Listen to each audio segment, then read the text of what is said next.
என் பேர் doctor Seetha Panicker. I'm professor of obstetrics and gynaecology at PSG hospitals. Doctor Anuja Panicker. நான் PSG ஹாஸ்பிட்டலில் psychiatry டிபார்ட்மெண்ட்டில் professor in clinical psychology and coordinator for hospital counselling centre. வணக்கம், நான் doctor Jyothilakshmi, குழந்தை நல மருத்துவர், பிஎஸ்ஜி மருத்துவமனை, கோவை. ஸோ இந்த பதிவு மூலியமாக நான் அடுத்த சில நிமிஷம் உங்ககிட்ட ஷேர் பண்ண போகிறேன் அப்படிங்கிற மாதிரி இருந்தால், அம்மாவோட மனநிலை குழந்தைக்கு எவ்வளோ முக்கியம், குழந்தையோட வளர்ச்சிக்கு அது எவ்வளோ முக்கியம் அப்படிங்கிறது தான் இந்த பதிவோட நோக்கம். இப்போ அம்மாங்கிறவங்க உலகத்தில் எல்லாத்துக்கும் எவ்வளோ முக்கியங்கிறது நான் சொல்லி தான் உங்களுக்கு தெரியணுங்கிறது கிடையாது.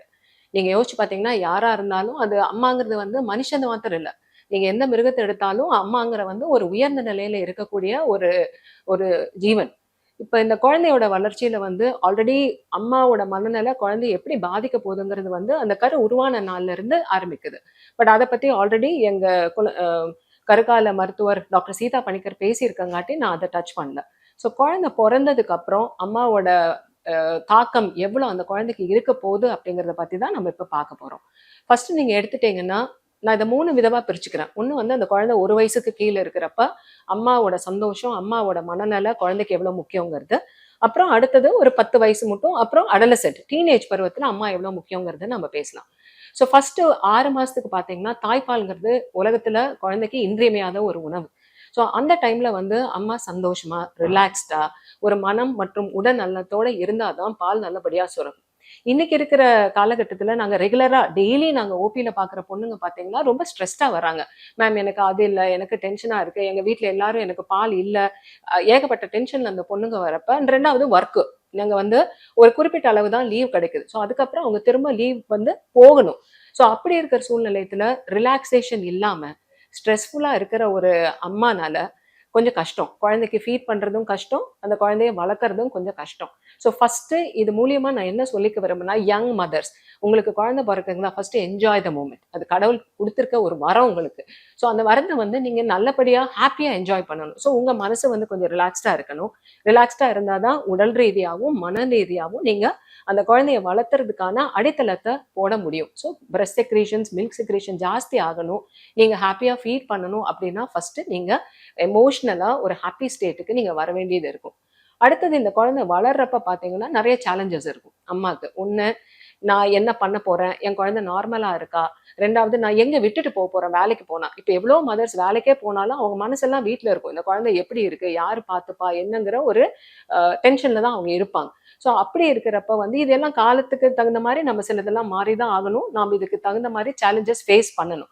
ஸோ இருக்கிறதுல நம்ம எப்படி பெஸ்டா நம்ம யூஸ் பண்ணலாம் அப்படிங்கறது யங் மதர்ஸ் யோசிச்சு அதுக்கு தகுந்த மாதிரி உங்களோட ப்ரையாரிட்டைஸ் பண்ணுங்க. ஒர்க்கையும் ப்ரையாரிட்டைஸ் பண்ணுங்க. அதே டைம்ல உங்க குழந்தையும் ஒரு டாப் ப்ரையாரிட்டியா வச்சுட்டு நீங்க உங்க மனசையும் உடம்பே நீங்க பாதுகாத்துக்கிட்டா தான் குழந்தைய நீங்க வளர்த்த முடியும்.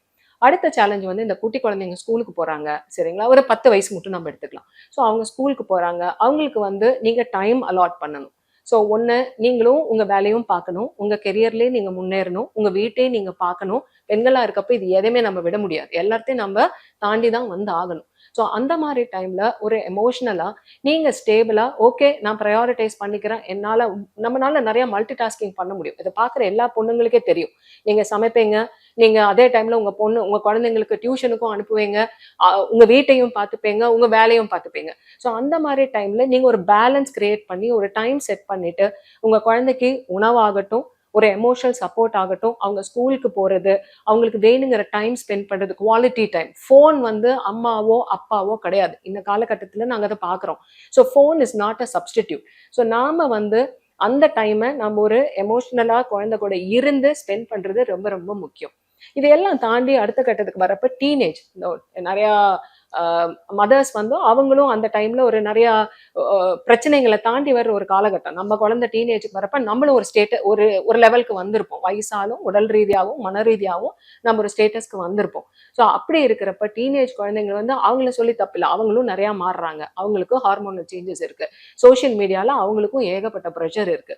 ஸோ ஒரு அம்மா ஸ்ட்ராங்கா எமோஷ்னலா குழந்தைக்கு சப்போர்ட் அந்த டைம்ல ரொம்ப ரொம்ப முக்கியம். ஸோ அப்ப நம்மளையும் பார்த்துக்கணும், நம்மளோட பிரச்சனைகளையும் சமாளிச்சுட்டு குழந்தைய சமாளிக்கிற அளவுக்கு நம்ம மனோதிடத்தோட இருந்தாதான் குழந்தையும் நம்ம கரெக்டான ஒரு வழியில கொண்டு போய் சேர்க்க முடியும். ஸோ ஃபைனலாக நான் ஒரு 3 விஷயம் தான் சொல்ல போகிறேன். ஒன்று வந்து என்னதான் நான் இங்கே அம்மா அம்மான்னு சொன்னா கூட அந்த அம்மாவோட ஹாப்பினஸ்க்கு காரணம் வந்து அம்மா மாத்திரம் இல்லை, சுற்றி இருக்கிறவங்களும் ரொம்ப முக்கியம். ஸோ குடும்பம், அம்மாங்கிறது அப்பா, குடும்பத்தார்கள், அவங்க வேலையில இருக்கிற எல்லா இடத்துலையுமே நிறைய சேலஞ்சஸ் ஃபேஸ் பண்றோம். ஸோ அதை எல்லாம் தாண்டி வந்து ஒரு ஒரு ஒரு பெண்ணால தான் வந்து ஸ்ட்ராங்கான ஒரு குழந்தைய கொண்டு வர முடியும். ஸோ நம்ம மனசு ஸ்ட்ராங்கா இருந்தாதான் நம்ம குழந்தையோட மனசை நம்ம ஸ்ட்ராங்கா கொண்டு வர முடியும். கரெக்டான வழியில நம்ம அவங்கள வழிநடத்த முடியும். ரெண்டாவது, ஸோ இதுக்கு வந்து அம்மாங்கிறத தாண்டி குடும்பமும் வந்து அந்த பெண்ணுக்கு சப்போர்ட் பண்ணணுங்கிறத வந்து இன்றியமையாத ஒன்றாகும்.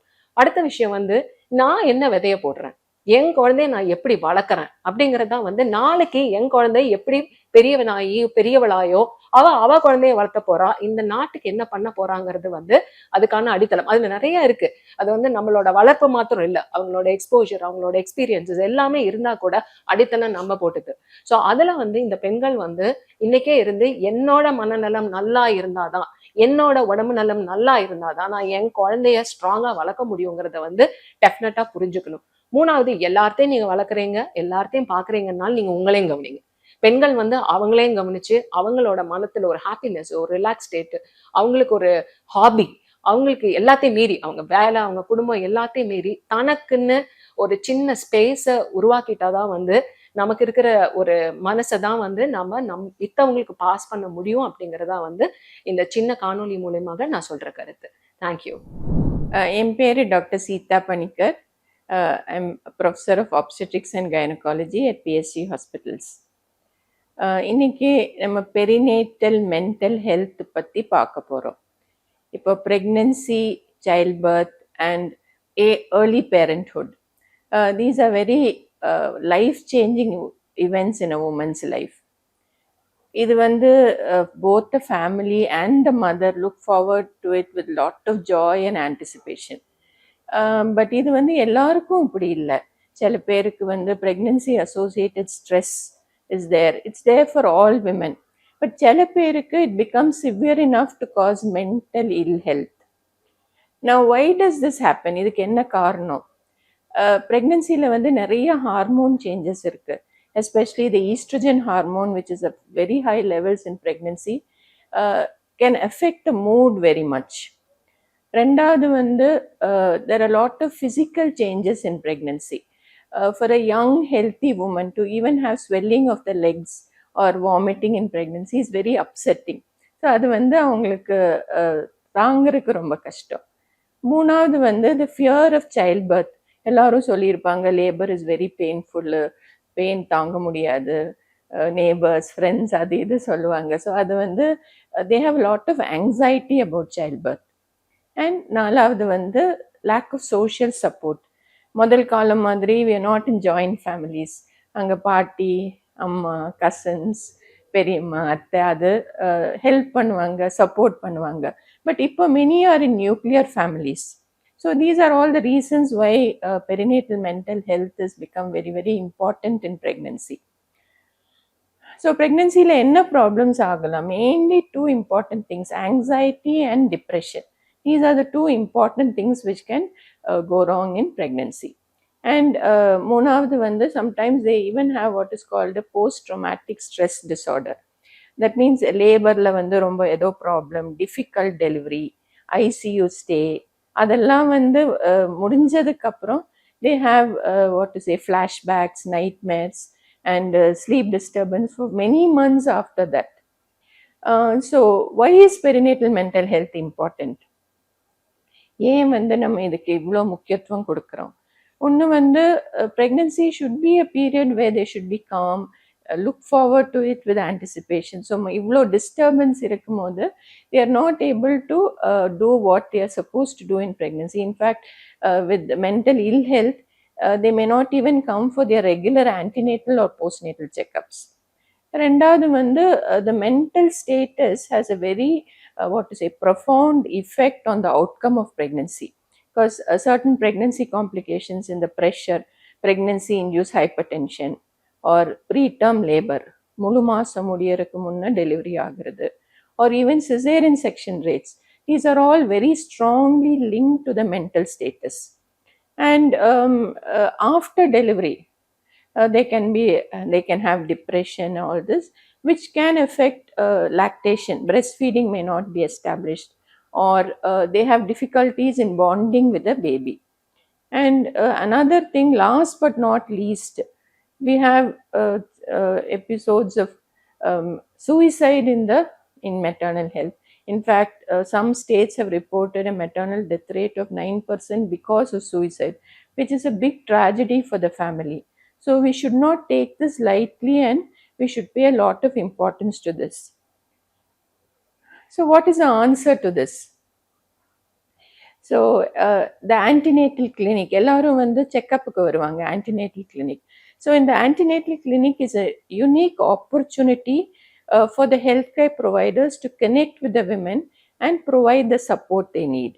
In fact, the World Health Organization has said that this mental health clinics have to be linked to the maternity and child health clinics, because women always go to them for antenatal care. So if mental health is linked with that, it gives a lot of support. So in fact, they have recommended a 3-pronged approach. First is all women should be screened for this mental ill health. Second, identify women who need extra support. It's not a big extra this thing, just extra support, consideration, care will do wonders for a large majority of women. And the third prong is some women may need some extra support where they need to be referred for specialist care and medications can be started. So இதுக்கு என்ன symptoms நம்ம வந்து முக்கியமாக பார்க்கணும்?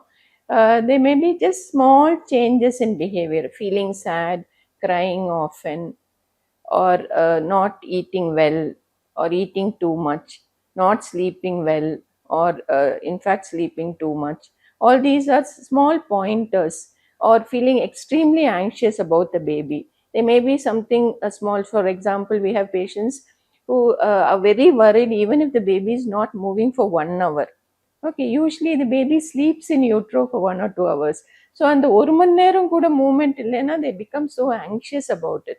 So all this really takes a little explanations which can take care of their anxiety, or feeling that something bad is going to happen. So everybody is anxious about childbirth, but always feeling that, oh, tragedy is going to happen, are all symptoms which indicate that they need some extra support. And there are a certain group of women who are more vulnerable, adolescent pregnancies, or if there's a termination of the pregnancy, or an anomalous baby, or the baby is born preterm, baby needs care in the NICU for long periods of time. So all these are conditions which require, which cause extra stress, and these women need extra support. So what are the things that we can offer to improve this perinatal mental health? One is a strong social support, very, very important.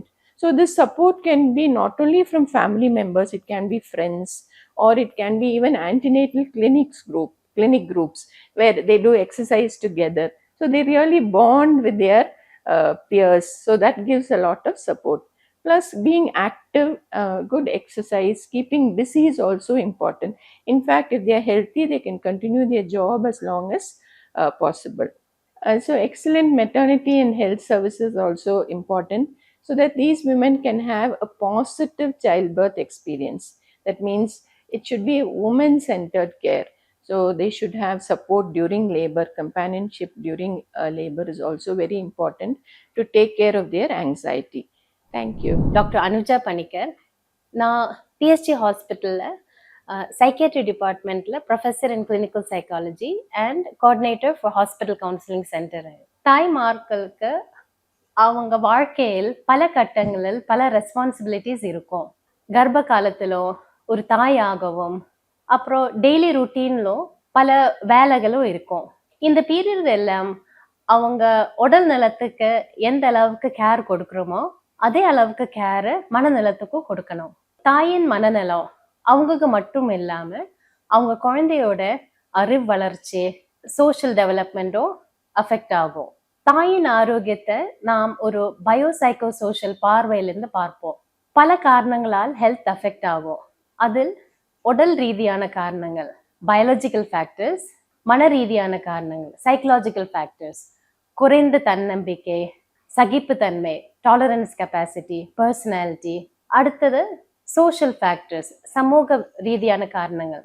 ஒரு சிலருக்கு பண பிரச்சனைகள் இருக்கும், வேலையில் பிரச்சனை இருக்கும், குடும்ப பிரச்சனைகள் இருக்கும். கவலை, சோகம், பயம் போன்ற உணர்வுகள் எல்லாருக்கும் வர்றதுதான்.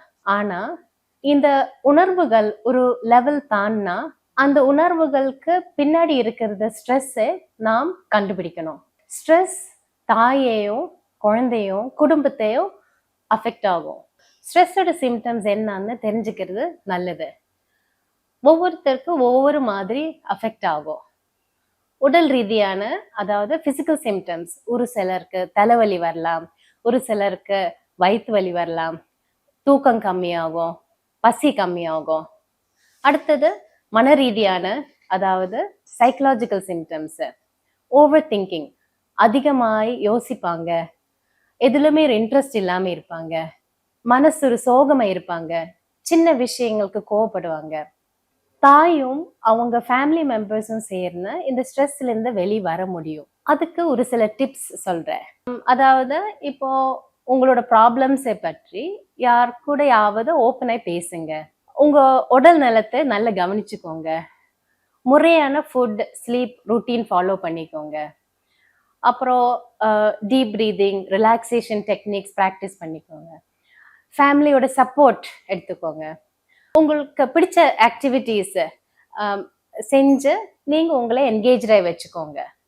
அப்படியும் முடியலன்னா நீங்கள் ஒரு மனநல ஆலோசகரை கன்சல்ட் பண்ணிக்கோங்க. ப்ரெக்னன்சி டைமில் மூட் ஸ்விங்ஸு வர்றது வரலாம், ப்ரெக்னென்ட் மதர்ஸ்க்கு வரலாம். ஆனால் இனி ஒரு கண்டிஷன், போஸ்ட்மார்ட்டம் டிப்ரெஷன் சொல்லி ஆஃப்டர் டெலிவரி அந்த மாதிரியும் மூட் ஸ்விங்ஸ், லோ மூட், தூக்கம் இல்லாமல் இருக்கும், சோகமாக இருப்பாங்க, குழந்தைய பார்க்கறக்கு அவங்களுக்கு மனசு தோணுறது இல்லை, அந்த மாதிரி ஒரு சில சிம்டம்ஸ் வரலாம். இப்போ ஒன்று ஃபேமிலி மெம்பர்ஸ்க்கு தெரியணும், இந்த மாதிரி வரலாம், மூட் ஸ்விங்ஸ் வரலாம், மனசு டல்லாக இருக்கும், அவங்க மனசுக்குள்ளே நிறைய கவலை இருக்கும். ஸோ அது ஃபேமிலி மெம்பர்ஸ் அதை புரிஞ்சு அது தகஞ்சு அவங்களும் கொஞ்சம் சப்போர்ட் கொடுக்கணும்.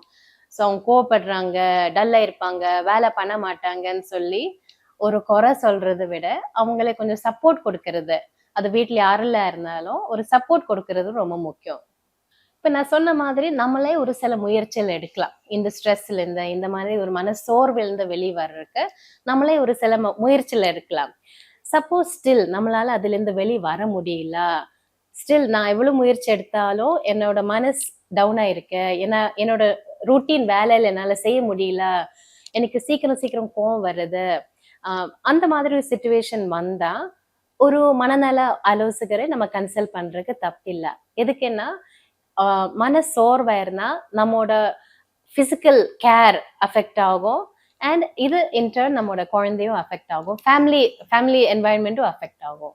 இப்போ ஒரு சில பர்சனாலிட்டி ஒரு சைக்கலாஜிக்கல் ஃபீச்சர்ஸ் இருக்கு. இப்போ ஒரு சிலரோட டாலரேட் கெப்பாசிட்டி, ஒரு சிலரால ஒரு ஸ்ட்ரெஸ் டாலரேட் பண்ண முடியல, ஒரு சிலருக்கு கொஞ்சம் டாலரன்ஸ் கெப்பாசிட்டி அதிகமாக இருக்கும். ஒரு சிலரோட பர்சனாலிட்டியில அவங்களுக்கு மனசுக்குள்ள சோர்வா இருக்கும், ஆனா அதை வெளியில அவங்களால அவங்க காமிக்கிறது இல்லை. ஒரு சிலர் கொஞ்சம் சென்சிட்டிவ் நேச்சர் இருக்கும், அந்த மாதிரி. ஸோ ஒவ்வொருத்தரோட பர்சனாலிட்டியில ஏதாவது டிஃப்ரென்ஸ் ரொம்ப சேஞ்ச் ஆகுறது மாதிரி இருந்தா அப்பதான் நமக்கு ஓகே, முதல் இப்படி இல்ல, இப்போ கொஞ்சம் சேஞ்சஸ் நமக்கு தெரியும், அப்படி இருந்தாலும் இருக்கலாம். ஒரு சிலருக்கு அதுக்கு முன்னாடியும் ஒரு சில சிம்டம்ஸ் இருந்திருக்கலாம்.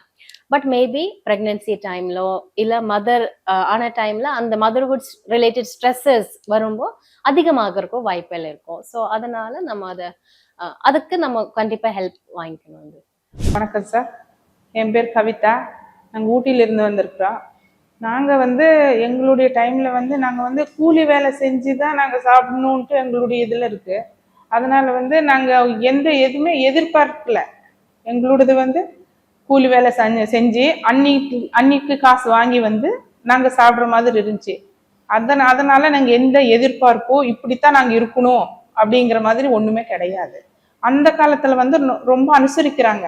நம்ம அப்பா அம்மா கஷ்டப்படுறாங்களே, தாத்தா பாட்டி கஷ்டப்படுறாங்க, அதனால வந்து நம்ம இப்படி இருக்கக்கூடாது அப்படின்னு சொல்லி அனுசரிப்பு ஒன்று இருக்கு. இந்த காலத்துல வந்து பிள்ளைங்க என்ன ஆனாலும் எங்களுக்கு பண்ணி ஆகணும் அப்படிங்கிற மாதிரி இருக்கு. ஆனா காலகட்டாயம் என்ன பண்ணணும்னா நம்மளும் அந்த மாதிரி தான் பண்ணணும் அப்படிங்கிற மாதிரி இருக்கு. மன கஷ்டம்னா பிள்ளைங்க இப்போ நம்ம கல்யாணம் போயிருக்கல, அவங்க அனுப்பின அப்புறம் வந்து அவங்க வீட்டுல நல்லா இருப்பாங்களா, இல்ல ஜாயிண்ட் ஃபேமிலியா இருப்பாங்களா, இல்ல வேண்டாம் நம்ம தனி குடுத்தனமா போயிடலாமா அப்படின்னு இருக்கோம். எங்களுடைய அனுபவத்துல வந்து நான் அப்படி போக கூடாது. என்னுடைய பிள்ளைங்களுக்கு 2 பிள்ளைங்க, அவங்களுக்கு சொல்லியிருக்கேன். ஆனா நம்ம ஜாயிண்ட் ஃபேமிலியா இருந்தாதான் நம்ம நல்லா இருக்க முடியும், அவங்களும் உங்களுக்கு ஆதரவு கொடுப்பாங்க அப்படின்னு சொல்லி அவங்க மறுப்பு சொன்னது கூட நாங்க தட்டி பறிக்காம அவங்க கிட்டயே ஜாயிண்ட் ஃபேமிலியா வச்சுட்டு இருக்கிறோம். ஏன்னா தனியா வந்தா நீங்க ஒன்றும் சாதிக்க முடியாது, மாமனார் மாமியார் இருந்து உங்களுக்கு ஹெல்ப் பண்ணுவாங்க, நீ வேலைக்கு போனாலும் உங்க குழந்தைங்கள அவங்க பாக்குறாங்க, இல்லைன்னா குழந்தைங்க பாக்குறதுக்கு உங்களுக்கு ரொம்ப கஷ்டம் அப்படின்னு சொல்லி என்னுடைய அனுபவத்துல நாங்க சொல்லி 2 பிள்ளைங்களையும் ஒட்டுக்கா குடுத்தனமா வச்சிருக்கிறோம். உணவு பழக்கம்னா அந்த காலத்துல எல்லாம் இவ்வளவுக்கு மருந்து இல்லை. நாங்க எல்லாமே விவசாயி பண்றோம், எங்களுடைய காட்டுல இருந்தே எடுத்துட்டு வந்து சாப்பிட்டுருக்குறோம்.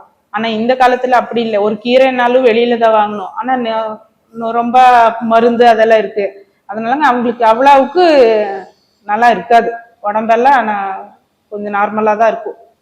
என்னுடைய அனுபவத்தையே நான் உங்களுக்கு சொல்றேன். நான் இவ்வளவு கஷ்டப்பட்டு இப்ப நல்லா இல்லையா, அப்பாவும் அம்மாவும் நல்லா இருக்கும்ல, அதே மாதிரி நீ நாளைக்கு இன்னைக்கு உங்க மாமியாருக்கும் மாமனாருக்கும் பண்ணா உங்க குழந்தைங்களுக்கு நீங்க நாளைக்கு நல்லா இருக்கலாம். இப்போவே அவங்களுக்கு நீ வேற விதமா பண்ணா உன்னுடைய அனுபவமா நீ நாளைக்கு நல்லா இருக்கவே முடியாது. இப்ப அவங்களுக்கு நல்லா பண்ணிட்டு போங்க, அதுக்கப்புறம் நீங்களும் நல்லா இருக்கலாம். நல்லா அனுசரணையா நாங்க சொல்றோம். சில மதர்ஸ் என்னன்னா அவங்க வேண்டாம் நீங்க தனியாமே வந்துருங்க, நீங்க ஹஸ்பண்ட் ஒய்ஃப் இருந்தா பாத்துக்கலாம் அப்படிங்கிற மாதிரி இருக்கிறாங்க. நாங்க அந்த இது இல்லை. அப்போ வந்து எங்களுடைய காலத்துல வந்து நாங்க 3 மாசத்துக்கு அப்புறம் தான் டெஸ்ட்டுக்கு நம்ம காமிக்கிறோம், 3 மாசத்துக்கு அப்புறம். இப்போ வந்து 35 நாளானதை நம்ம பிள்ளைங்களுக்கு நம்ம பாக்குறோம். அதுல என்னன்னா அப்ப வந்து மாசம் கரெக்டா போகணும்ட்டு இல்லை, நாங்கள வந்து ஒரு 2 மாசம் கழிச்சு போயிருக்கோம், 3 மாசம் கழிச்சு போயிருக்கிறோம். அப்புறம் வந்து நான் ஃபர்ஸ்ட் டெலிவரி 2 டெலிவரியும் நார்மல். அப்போ வந்து இங்கதான் போயிடு டெலிவரி ஆகணும்ட்டு இல்லை, ஃபர்ஸ்ட் வந்து ஹாஸ்பிட்டலு டெலிவரி ஃபர்ஸ்ட் பிள்ளைக்கு, 2வது பிள்ளைக்கு வீட்லயே அம்மா டெலிவரி பாக்குறாங்க. எங்களுடைய அம்மா எனக்கு டெலிவரி பாக்குறாங்க, நான் வீட்லயே 2வது குழந்தை. அதனால வந்து நாங்க அப்படி பண்ணல. இப்போதைக்கு வந்து என்ன பண்றோம்னா 35 நாளானதே ஹாஸ்பிட்டலு, அப்புறம் 45 நாளானதே ஸ்கேனு, அந்த மாதிரி இருக்கிறப்போ அது கட்டாயமா இப்போதைக்கு பண்ணிதான் ஆகணும். அது ஃபீல் இருக்குதான், இருந்தாலும் இந்த காலத்துல ஒண்ணும் பண்ண முடியாத. சரி டாக்டர் சொன்ன மாதிரி தானே நம்ம இப்போ கேட்கணும், அவங்க இல்லைன்னா நம்ம உடம்புக்கு அந்த பிள்ளைங்களுக்கு உடம்புக்கு தாங்க முடியாது. இப்போ ரீசனா இப்ப நாங்க இங்க வந்திருக்கிற காரணமே கவர்மெண்ட் ஹாஸ்பிட்டல்ல ஃபேமிலி பிளானிங் பண்ணிருக்கிற பிள்ளைக்கு அங்க பண்ணி இப்போ ஒரு 6 நாள்ல வந்து டிஸ்சார்ஜ் பண்ணிட்டாங்க, வீட்டுக்கு கூட்டிட்டு வந்துட்டோம். இப்ப அதுல வந்து ரொம்ப தண்ணி சீவு வந்திருக்குன்னு சொல்லி அப்புறம் மறுபடியும் அங்க போனா அவங்க என்னன்னா அது ரீசனா அது ஒண்ணுமே இருக்காது, அது சும்மா இருக்கும், அது நீங்க ஒண்ணும் பண்ணாதீங்க அப்படின்னு சொன்னாங்க. அப்ப அவங்க எங்களுக்கும் தாங்க முடியல பிள்ளைய பார்த்து, அவங்க வீட்லயும் அவங்க ஹஸ்பண்டும் தாங்க முடியல, வேண்டாம் எனக்கு என் ஒய்ஃப் முக்கியம் அப்படிங்கிற மாதிரி அவங்க பேசினாக்குங்க, எனக்கு என் பிள்ளை முக்கியம் அப்படிங்கிற மாதிரி நானும் பேசினேன். 2 பேருமே சரி அங்க வேண்டான்னு இங்க கொண்டுட்டு வந்து வச்சிருக்கோம். இப்போ நல்லா அவங்க இப்போ பிள்ளை என்ன சொல்லிச்சுன்னா, அம்மா அங்க போகும்போது ஊசி குத்தும் போதெல்லாம் ரொம்ப வலியா குத்துறாங்க, ஆனா இங்க வந்து ஒண்ணுமே இல்லை, தெரிஞ்சுக்கவே வலி இருக்குன்னே தெரியாது, நல்லா பாத்துக்கிறாங்க. அப்ப நம்ம பிள்ளைக்காக அவ்வளவு கஷ்டப்படுறோம்ல, எவ்வளவு செலவானாலும், நாங்க ஒரு நார்மலா கூலி வேலை செய்யறவங்க தான், ஆனா எவ்வளவு செலவானாலும் பரவாயில்ல என் பிள்ளைய நான் பாத்துக்கணுங்கிற ஆர்வம் எங்களுக்கு இருக்குல்ல. இல்ல எங்களுக்கு வந்து அந்த பழக்க வழக்கம் இல்லைங்க. நாங்க சொல்றத எங்களுக்கு இந்த டைம்ல தான் இது சாப்பிடணும், இந்த டைம்ல தான் இது சாப்பிடணும்ட்டு இல்லை. காலையில ஏந்திரிச்சதே காபி சாப்பிட்றாமா, காலையில சாப்பாடு தான், 3 வேளையும் சாப்பாடு தான். எங்களுக்கு கிராமத்து ஆளுங்க டிஃபன் எல்லாம் பண்ணி அப்போத்துக்கு சாப்பிட்றது இல்லை, ஏதோ ரேர் ஒவ்வொரு நாள் ஒரு இட்லி போட்டானா ஒரு தோசை போட்டானா அது 3 வேளையும் சாப்பாடு தான். ஆனா நல்லா சாப்பிட்றோம், ஹெல்த்தியா நல்லா வேலைக்கு போயிடுறோம். வேலைக்கு போய் 4 மணில வந்தா ஒரு 4 பிஸ்கெட் மட்டும் தான். அப்புறம் சாயங்காலம் வந்து சாப்பாடு, மத்தியானம் சாப்பாடு சாப்பிட்றோம். அந்த காட்டுக்கு போனா அவங்க என்ன கொடுப்பாங்களோ அதை நாங்க சாப்பிட்றோம். இதுதான் சாப்பிடணும்ட்டு எங்களுக்கு கிடையாது. இப்ப அப்படி இல்லையே, 8 மணில டிஃபன் பண்ணி கொடுக்குறோம் பிள்ளைங்களுக்கு, 12 மணியில் ஒரு பழம் கொடுக்குறோம், 1 மணியில் லஞ்சு சாப்பாடு கொடுக்குறோம், 3 மணியில் பிஸ்கெட் கொடுக்குறோம். இன்னும் அப்போத்துக்கு பால் சாப்பிட்டதே ஒரு பால், சாயங்காலம் ஒரு பால், அந்த மாதிரி நம்ம கொடுக்குறோம்ல. எங்களுக்குன்னு அந்த மாதிரிலாம் கிடையாது. அதுவும் இருக்கு. இப்போ சில அம்மாக்கள் வந்து நல்லா வேலை செய்யுங்க, நம்ம இப்போ என் பிள்ளைக்கு நாங்க சொல்றது என்னன்னா, நல்லா வேலை செய்யணும், நல்லா நடந்தாதான் நீ ஹெல்த்தியா இருக்க முடியும், சாப்பிட்டாதான் அப்போ சுபப்பிரசவம் ஆகும், இல்லைன்னா நீ ஆக முடியாது அப்படின்னு நாங்க சொல்லிக்கிறோம். அப்புறம் அதே பக்கத்து வீட்டுல எங்க கூட இருக்கிற இன்னொரு அம்மா என்ன சொல்றோம், ஆஹா என் பிள்ளை அந்த வேலையெல்லாம் செய்யக்கூடாது, அது அப்படியே பெட் ரெஸ்ட் சொல்லிட்டாங்க டாக்டர், பெட் ரெஸ்ட்லயே தான் இருக்கணும். ரெண்டையும் இருக்கு. என் பிள்ளைங்களுக்கு நான் சொன்னது நல்லா வேலை செய்யணும், நல்லா இது பண்ணணும், ஆக்டிவா இருக்கணும், பிரசவம்னா அப்போதான் நடக்கும் அப்படிங்கிற மாதிரி. ஆனா ஹெல்த் கண்டிஷன் சரியில்லை. சின்ன பிள்ளைக்கு இப்போ ரெண்டுமே சிசரியன். அந்த மாதிரி எங்களுக்கு இருக்கிறதே இல்லை. அந்த மாதிரி இல்லை. இப்போனா ஒண்ணு சொன்னா ஏறிடும் பிள்ளைங்களுக்கு. இப்போ கூட ஒரு வார்த்தை சொன்னா அம்மா சும்மா இருங்க, அப்படியெல்லாம் இல்லை அப்படின்ட்டு அவங்க அதை நம்மளை இது ஏத்துக்கவே மாட்டாங்க. அதுதான் நான் சொல்றது. நான் என் பொண்ணுக்கு சொல்றேன், அதெல்லாம் ஒண்ணுமே கிடையாது, நல்லா இப்ப ஏதாவது நீ நல்லா வருவ, ஒண்ணும் பிரச்சனையே கிடையாது, இதெல்லாம் என்ன பெரிய பிரச்சனையா? இப்ப வரும்போது கூட நல்லா அழுது இன்னும் நான் தாயா இருப்பேனா இல்லையாங்கிற மாதிரி எல்லாம் பேசுது. அம்மா என் குழந்தைங்கள யாருமா பாக்குறது, நான் எப்படிமா இருக்கிறேன் அப்படிமா. சும்மா இது என்ன ஆயிருக்கு உனக்கு? ஒண்ணுமே ஆகல, ஸ்டிச்சில் கொஞ்சம் தண்ணி அவ்வளவுதானே, அதை நாளைக்கு போனா சரி பண்ணிடலாம், ஏந்திரி நட, நல்லா ஆயிரும், ஏன் நீ இப்படி பண்ற அப்படிங்கிற மாதிரி தான் நாங்க பேசுறோம் தவிர இன்னும் ஐயோ இப்படி ஆயிடுச்சேங்கிற மாதிரி சொல்லது கிடையாது. ஹாய், என் பேர் ராகவி. நான் வந்துட்டு 7 months இருக்கிறப்போ எனக்கு பிளட் ப்ரெஷர் வந்துட்டு ரொம்ப அதிகமாக இருந்துச்சு. அதனால வேற எந்த ஹோப்ஃபுல் சான்சஸ் இல்லாதனால அவங்க கண்டிப்பாக உடனே டெலிவர் பண்ணியே ஆகணும் அப்படின்ட்டாங்க. பிளட் ப்ரெஷர் லெவல்ஸ் மட்டும் இல்லாமல் நிறைய பாடியில் நிறையா சேஞ்சஸும் இருந்துச்சு. Like sodium level, potassium levels நிறையவே டவுன் ஆக ஆரம்பிச்சிச்சு. இனிஷியலாக எனக்கு ஹோப்பே இல்லை ஆக்சுவலி. ப்ளஸ் அவங்க உடனே டெலிவர் பண்ணணுன்ற சுச்சுவேஷன் சொல்கிறப்போ ரொம்பவே கன்ஃபியூஸ் ஸ்டேட்டில் தான் இருந்தோம். எனக்கு ஆல்ரெடி ஃபர்ஸ்ட் பேபியும் இருக்கான். ஸோ அதுவும் கோப்பப் பண்ணி எனக்கு இதுவும் திங்க் பண்ணி நினைக்கிறப்போ எனக்கு கொஞ்சம் ரொம்ப ஹார்டாகவே இருந்துச்சு. அந்த சுச்சுவேஷன் என்னால் அக்செப்ட் பண்ணிக்க முடியல இனிஷியலாக. ப்ளஸ் என்னோடய சுச்சுவேஷன் ஆக்சுவலாக ஊட்டியில் தான், எங்களோட ஒர்க் பிளேஸ் வந்துட்டு ஊட்டி. அங்கே இருந்துட்டு தான் எங்களை இங்கே பிஎஸ்ஜியில் ஷிஃப்ட் பண்ணாங்க. ப்ளஸ் ஃபஸ்ட்டு வந்துட்டு ஒரு 3 days இனிஷியலாக வெயிட் பண்ணி செக் பண்ணி பார்த்தாங்க. ஒரு 34 weeks வர்ற வரைக்கும் அந்த பிபி லெவல்ஸ் எல்லாமே நார்மல் ஆகுதா அப்படின்னு செக் பண்ணாங்க. பட் எனக்கு அந்த மாதிரி சான்சஸ் எதுவும் ரொம்ப கம்மின்றனால டேரெக்டாக பேபி எடுத்து தான் ஆகணும். அப்போ தான் 2 பேரும் சேஃப்ன்ற ஒரு சுச்சுவேஷன் வந்துச்சு. ஸோ ஓகே, நாங்களும் எந்த செகண்ட் சான்ஸ் எடுக்கல, நாங்களும் அதுக்கு ஓகேன்னு சப்போர்ட்டிவாக எடுத்து போனோம். ஒரு ஹோப்போடு தான் நாங்கள் இதை இனிஷியேட் பண்ணோம். இனிஷியல் 2 weeks நான் கொஞ்சம் ரொம்பவே ஸ்ட்ரகிள் பண்ணேன். பேபியும் பார்க்க முடியாது இனிஷியல் 2 weeksல. ப்ளஸ் ப்ரீடேர்ம்ன்றனால அவங்க இன்குபேஷன் வச்சேன். எதர் மதர் ஆர் ஃபாதர் மட்டும்தான் பேபியை பார்க்க முடியும். அண்ட் எனக்கு சி செக்ஷன்ன்றனால என்னால் ஃப்ரீக்வெண்ட்டாக பேபியை இனிஷியல் வீக்ஸில் பார்க்க முடியலை. ஸோ அதுவே எனக்கு ரொம்ப ஸ்ட்ரெஸ்ஃபுல்லாக இருந்துச்சு. பட் ஆனால் இங்கே ட்ரீட் பண்ண டாக்டர்ஸ், நர்சஸ் வந்து எனக்கு ரொம்பவே கொஞ்சம் பாசிட்டிவாக பேசினாங்க. ஸோ அது எனக்கு கொஞ்சம் சப்போர்ட் கொடுத்துச்சு. பட் அதை விட என் ஹஸ்பண்ட் வந்துட்டு ரொம்பவே சப்போர்ட் பண்ணார். இனிஷியல் 1 week வந்துட்டு கொஞ்சம் தம்பியை பார்க்கவே முடியலை. பட் செகண்ட் வீக்கில் அவனை பார்த்துட்டு அவனோட ஒவ்வொரு இம்ப்ரூவ்மெண்ட்ஸ் அது பார்க்குறப்ப கொஞ்சம் பெட்டராக ஃபீல் ஆச்சு. பட் டாக்டர்ஸ் வந்துட்டு இப்போதைக்கு இதுதான் சுச்சுவேஷன், பட் இதுக்கப்புறம் என்ன சேஞ்சஸ் ஆகலான்றப்போ தான் கொஞ்சம் ரொம்பவே ஃபியர் இருந்துச்சு.